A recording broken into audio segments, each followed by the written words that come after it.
दोस्तों कहना है कि जो छोड़कर चला जाए आपको जिंदगी में उसे कभी बुलाना मत। जो छोड़कर चला जाए जिंदगी में आपको उसे कभी बुलाना मत। अगर वो वापस आए आपके पास तो उसे कभी अपनाना मत। 10th के मैथ का चैप्टर नंबर 6 जिसका पार्ट नंबर 1 होगा। इस चैप्टर का नाम है ट्रायंगल मतलब त्रिभुज और आज हम पढ़ेंगे इसका इंट्रोडक्शन। चलिए देर ना करते वीडियो को करते स्टार्ट। इसमें जो पहला जो टॉपिक है समरूप आकृतियां। समरूप आकृतियां का मतलब क्या होता है? जो समरूप, रूप का मतलब सम मतलब समान, रूप मतलब जो देखने में लग रहा है कि उनकी आकृतियां बिल्कुल एक जैसी हो उसे हम क्या बोलेंगे? समरूप आकृति। अब ऐसा आवश्यक नहीं है कि उनकी जो माप है वो बराबर हो, नहीं, आकार समान होना आवश्यक है समरूप के लिए, लेकिन माप का समान होना आवश्यक नहीं है। समझ में आ रही बात? नहीं आ रही? लेकिन अगर मेरा माप समान है और आकार समान नहीं है तो उसे हम कभी समरूप नहीं बोल सकते। लेकिन अगर दो आकृतियों का आकार समान है लेकिन उनका माप समान नहीं है, उनको हम समरूप आकृति बोल सकते हैं। देखिए ध्यान से, अगर डेफिनेशन की बात की, वे आकृतियां जिनका आकार समान परंतु आवश्यक नहीं कि उनकी आमा समान। अगर दो आकृतियों का आकार समान है और वो भले बराबर हैं चाहे ना भाड़ में जाए, लेकिन अगर आकृति समान है तो हम क्या बोल देंगे कि वो मेरा समरूप है। फॉर एग्जाम्पल, पहला एग्जाम्पल मैंने क्या लिया? सभी वृत्त की बातें करूं, ध्यान से देखिए फिगर को। इसमें क्या, इस फिगर को देखने में क्या लग रहा है? सभी आकृति क्या है? समान है। भले गोला बड़ा छोटा है, वृत्त है, उससे कोई मतलब नहीं, लेकिन देखने में क्या लग रहा है कि इनकी आकृति क्या है? बिल्कुल समान है। अगर इनकी आकृति समान है तो हम क्या बोलेंगे कि सभी वृत्त क्या होते हैं? समरूप होते हैं। क्या बोलेंगे? समरूप होते हैं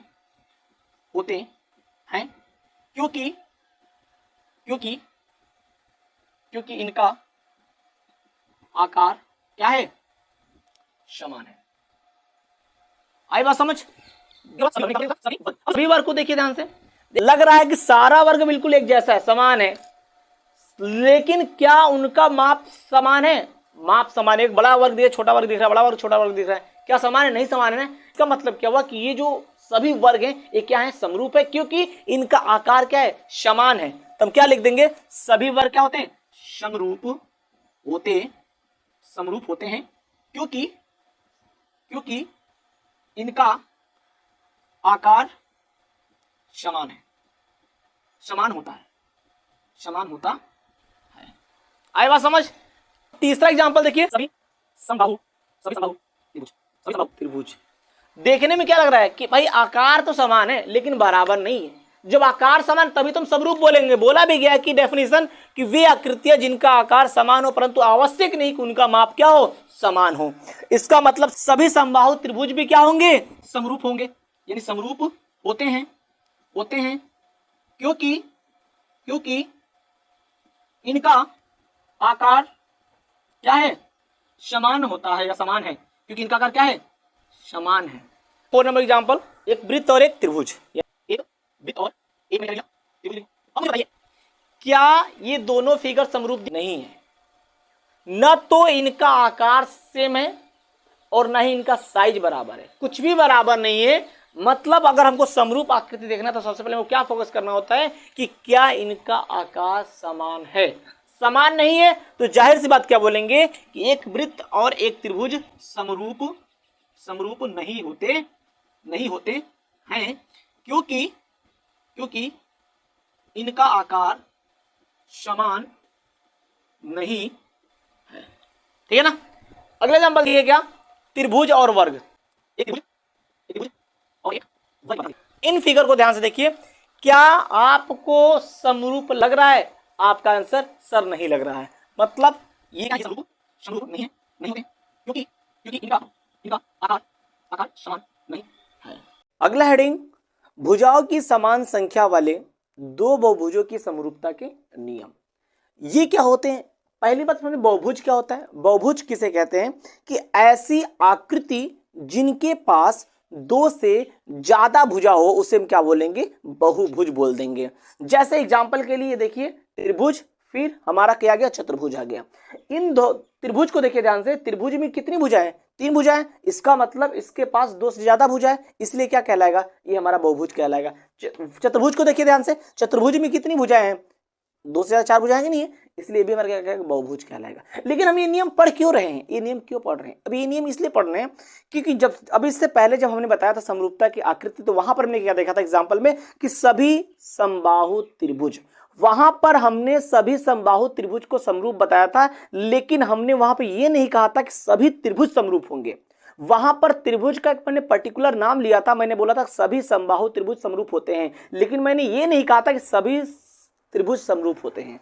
लेकिन अब क्वेश्चन पूछ दिया कि 2 त्रिभुज का नाम ना दे, समबाहु त्रिभुज ना बोले, केवल बोले कि क्या 2 त्रिभुज जो दिया हुआ है समरूप है या फिर नहीं है, उनको कैसे बताएंगे, उनको बताने के लिए हम यहाँ पर नियम पढ़ने वाले हैं। अब यहाँ पर चतुर्भुज की बात करूं, जब वहां पर मैंने एग्जाम्पल में लिया था तो वहां पर मैंने क्या बताया था कि सभी वर्ग क्या होते हैं, सभी वर्ग समरूप होते हैं, लेकिन मैंने ये नहीं कहा था कि सभी चतुर्भुज क्या होते हैं, समरूप होते हैं, मैंने ये बात तो नहीं कहा था। लेकिन अगर क्वेश्चन आपके पास क्या आ जाए कि क्या कोई 2 चतुर्भुज समरूप होते हैं या फिर नहीं होते, उनको कैसे बताएंगे, त्रिभुज को कैसे बताएंगे, तो इन्हीं बहुभुजों को समरूप बताने के लिए यहां पर कुछ नियम पढ़ने वाले हैं। पहला नियम क्या है हमारा कि उनके सभी संगत कोण बराबर हों, मतलब जो आपने 2 बहुभुज लिया है जिसको हमको बताना है कि समरूप है या फिर नहीं है, सबसे पहले आपको चेक करना क्या, जो संगत कोण है वो बराबर है या फिर नहीं है। दूसरा नियम क्या है, उनकी सभी संगत भुजा एक ही अनुपात में होना चाहिए, मतलब उन 2 बहुभुजों के भुजाओं का अनुपात निकालेंगे, अनुपात निकालने के बाद अगर वो बराबर हो जा रहा है और सभी कोण बराबर हो जा रहा है तो हम बोलेंगे कि जो दोनों बहुभुज है वो क्या है, हमारा समरूप है। समझ में आ रही नहीं आ रही बात। दोनों नियम को समझाने के लिए हम 2 टॉपिक पर डिस्कस करेंगे। पहला टॉपिक हमारा क्या है, पहला टॉपिक है त्रिभुजों की समरूपता, दूसरा हमारा चतुर्भुजों की समरूपता, ठीक है ना। चलिए पहला टॉपिक क्या है, चतुर्भुजों की समरूपता मुझे बतानी है। देखिए उसके लिए मैंने एक सवाल लिया, ऊपर दिख रहा है, उसमें दिया है कि 2 चतुर्भुज ए बी सी डी और पी क्यू आर एस है। ए बी सी डी में ए कोण 105 अंश, बी 100 अंश, सी 70 और डी 85 दिया है। सेम वैसे ही पी कितना दिया 105, क्यू कितना है 100, आर कितना है 70 और यस कितना है 85। अगर मैं इनकी भुजाओं की बात करूं तो यहाँ पे देखते ध्यान से देखिए, अगर पहली बात करूं चतुर्भुज किसमें बात करूं, चतुर्भुज ए बी सी डी में, चतुर्भुज ए बी सी डी में बात करूं यहाँ पर तो कोण क्या क्या दिया, कोण ए दिया है 105 अंश, कोण बी दिया है कितना 100 अंश, कोण सी कितना दिया है आपको, ए दिया है 50, सॉरी दिया कितना 70 अंश, कोण डी कितना दिया है, कोण डी दिया है 85 अंश। ऐसे ही कौन सा त्रिभुज लेंगे, चतुर्भुज कौन सा, चतुर्भुज पी क्यू आर एस की बातें करूँ, ध्यान से देखिए। अगर बात करूं इसमें ध्यान से देखिए, पी कितना दिया है, कोण पी दिया है 105 अंश, कोण क्यू कितना दिया है 100 अंश, कोण आर कितना दिया है 70 अंश, कोण डी कितना दिया है 85 अंश। ये रहा दोनों की इसके चतुर्भुज ए बी सी डी की सारे कोण और चतुर्भुज पी क्यू आर की सारे कोण हो गए। आई बात समझ। अब यहाँ पे ध्यान से देखिए यहाँ पर अब मैं क्या बात करने वाला हूं यहाँ पर कि अगर मैं इनकी कोण देखूं, पहला नियम क्या था, इनका कोण देखूं तो कोण देखिए क्या बराबर है कि नहीं है, पहले नियम के अनुसार तो कोण ए बराबर कोण सर पी है कितना है सर 105 अंश सर बराबर है, कोई दिक्कत नहीं। कोण बी बराबर कोण क्यू है, ये भी सर कोई दिक्कत नहीं है। कोण सी बराबर कोण आर, ये भी बराबर है। कोण डी बराबर कोण डी बराबर कोण यहाँ पे एस होना चाहिए, एस ए बी क्या है बराबर है। यानी हमने क्या देखा, जो पहला नियम था, पहले नियम बिल्कुल फॉलो कर रहा है। पहला नियम क्या था, बहुभुज को समरूपता बताने के लिए कोई 2 बहुभुज को कि उनके सारे संगत कोण क्या होना चाहिए बराबर, तो यहाँ पे सारे संगत कोण क्या है बराबर है। तो पहली बात तो हमारा भाई यहाँ प्रूफ हो गया कि इनके सभी संगत कोण क्या है बराबर। लिख देंगे यहाँ, देखिए यहाँ लिखेंगे, क्या लिखेंगे, इनके सभी संगत कोण क्या है बराबर है। अब मैं बात करूं, दूसरी बात करूं भुजा पे, दूसरा बात उनकी भुजाओं का अनुपात। ध्यान से देखिए, अगर भुजा देखा ध्यान से कि ए बी का संगत भुजा क्या हो जाएगा, ए बी का संगत भुजा हो जाएगा पी क्यू। ए बी कितना दिया है 1.5। अब पी क्यू कितना दे रखा है 3 दे रखा है, तो 15 कम 15, 15 दूनी 30, दोनों जीरो लगा देंगे यहाँ पर, काम खत्म। दूसरी जगह कितना है 1/2।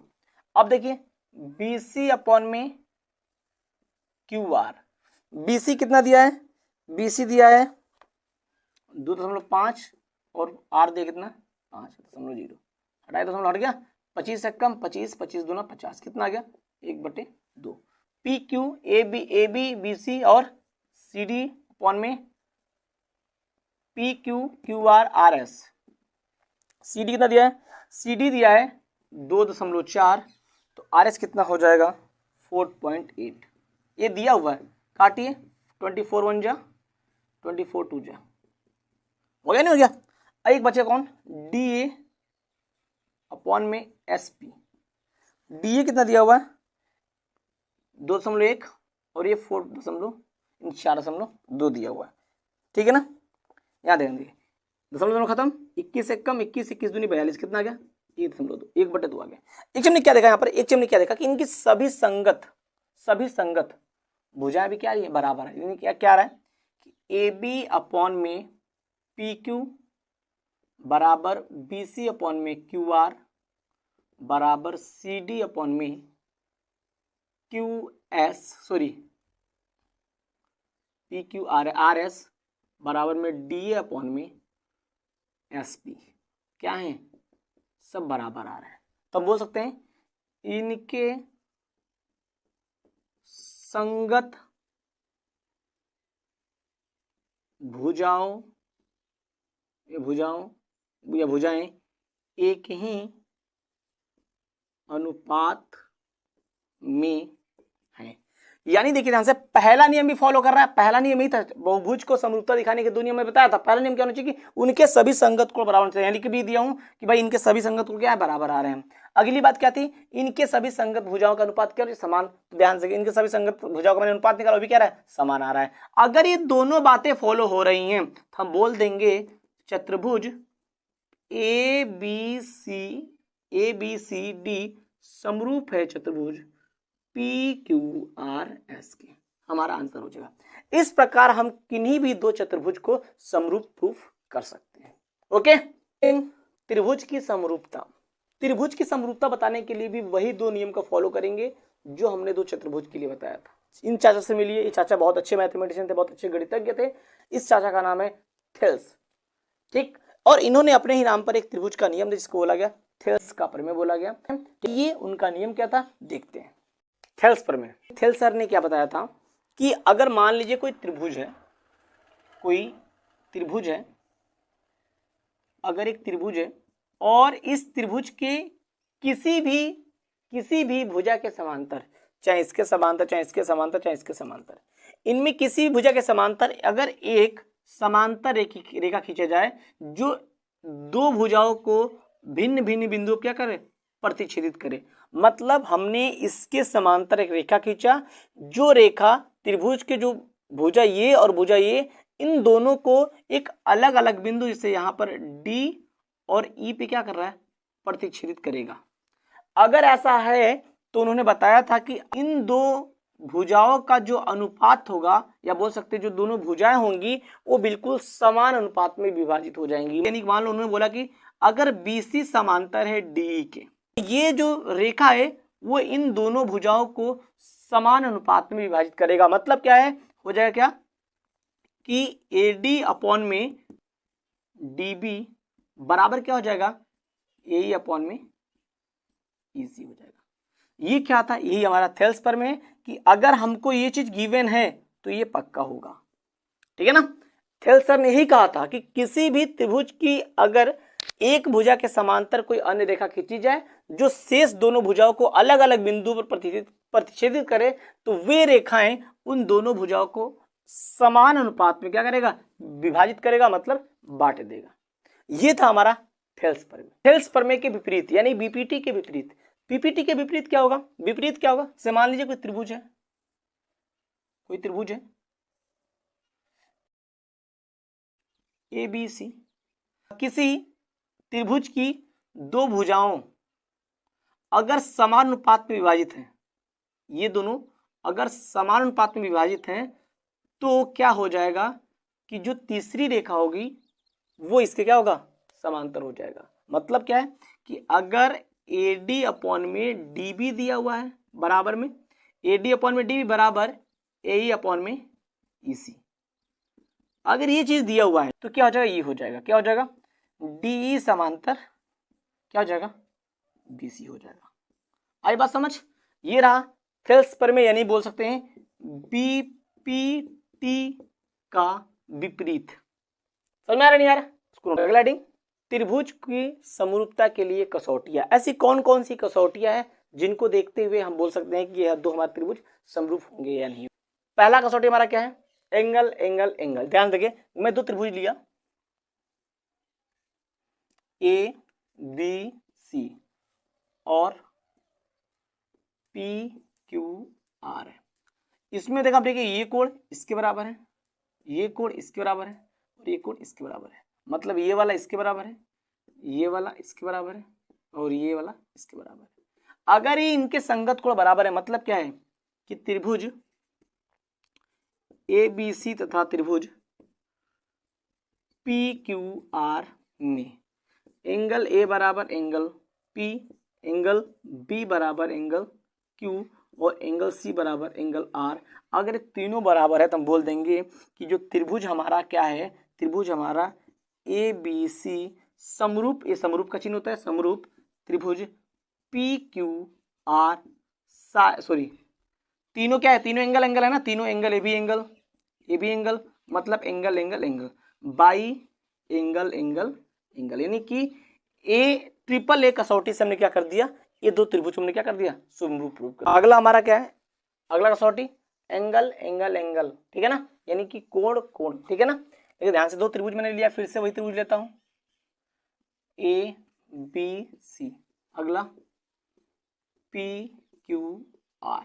दे त्रिभुज हमने बोला कि ये वाला कोण इस कोण के बराबर है और ये वाला कोण इस कोण के बराबर है। मतलब किसी त्रिभुज की दो कोण बराबर है, मतलब क्या है, त्रिभुज ABC तथा त्रिभुज PQR में क्या ऑब्जर्व किया हमने, कोण A बराबर कोण P दिया है, कोण B बराबर कोण Q दिया है। हम बोल देंगे इसलिए त्रिभुज ABC समरूप त्रिभुज PQR बाई किसके द्वारा हो रहा है, एंगल एंगल एंगल, यानी एंगल एंगल एंगल समरूप, इस प्रकार हम समरूप कर देंगे। ओके, तीसरा कसौटी हमारा साइड साइड साइड।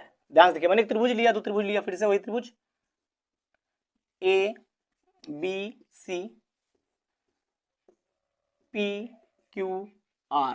हमने इसमें क्या देखा कि ये भुजा और ये भुजा यानी इनकी संगत भुजा, यानी कि ये भुजा और ये भुजा बराबर, ये भुजा बराबर, ये भुजा सब बराबर है। मतलब बोल सकते, ऐसा ये भी बोल सकते हैं कि हमने इस त्रिभुज में देखा त्रिभुज ABC तथा त्रिभुज PQR में हमने क्या देखा यहाँ पर। अभी हम ऐसा देखेंगे कि मान लीजिए कि क्या है, AB अपॉन में इधर से हमने क्या ले लिया PQ बराबर में क्या आ जाएगा BC अपॉन में QR बराबर में क्या हो जाएगा CA अपॉन में RP। अगर ऐसा हो रहा है तो हम बोल देंगे त्रिभुज ABC समरूप त्रिभुज PQR समरूप है किसके द्वारा, साइड साइड साइड से, ठीक है ना। यानी इस कसौटी के द्वारा हमने इस त्रिभुज को भी क्या कर दिया, समरूप प्रूव कर दिया। कसौटी हमारा क्या है, साइड एंगल साइड से। ध्यान से देखिए, मैं दो त्रिभुज लिया ABC PQR। हमने क्या माना, हमने ये भुजा लिया, हमने ये भुजा लिया और हमने ये भुजा और हमने ये भुजा लिया। अब जो कोण हम लेंगे इसमें, हम कोण हमेशा में यही लेंगे, इन दोनों के बीच का ही कोण लेंगे। ऐसा नहीं यहाँ पे इसमें ये कोण ले लिया हमने, इसमें ये कोण लिया, गलत हो जाएगा, रॉन्ग हो जाएगा, वैसा नहीं होगा कभी भी। समझ में आ रही बात क्लियर है। आपको ऐसे दिखाना, अगर मान लो हमने देखा, हमने ये दो भुजा ये ले लिया, ये ले लिया, इसके बीच कोण हमने ये ले लिया दोनों, ठीक। और हमने क्या देखा कि भाई AB त्रिभुज ABC तथा त्रिभुज PQR में हमने क्या ऑब्जर्व किया, यहाँ पर हमने देखा कि AB बराबर AB अपॉन PQ बराबर दिया किसके, BC अपॉन QR के, ये बराबर दिया। और हमने क्या ऑब्जर्व किया, एंगल B किसके बराबर है, एंगल क्यू के बराबर है, इसलिए हम बोल देंगे कि त्रिभुज त्रिभुज त्रिभुज ए बी सी समरूप है त्रिभुज पी क्यू आर के, किसके द्वारा? बाई साइड एंगल साइड से। इस प्रकार हम क्या करेंगे, इस त्रिभुज को हम समरूप प्रूफ कर देंगे कसौटी साइड एंगल साइड के द्वारा। तो आज का ये हमारा इंट्रोडक्शन का वीडियो, इसमें सारे 6 चैप्टर के सारे टॉपिक्स को हमने कवर कर दिया है। अब हम करेंगे कल से 6.1।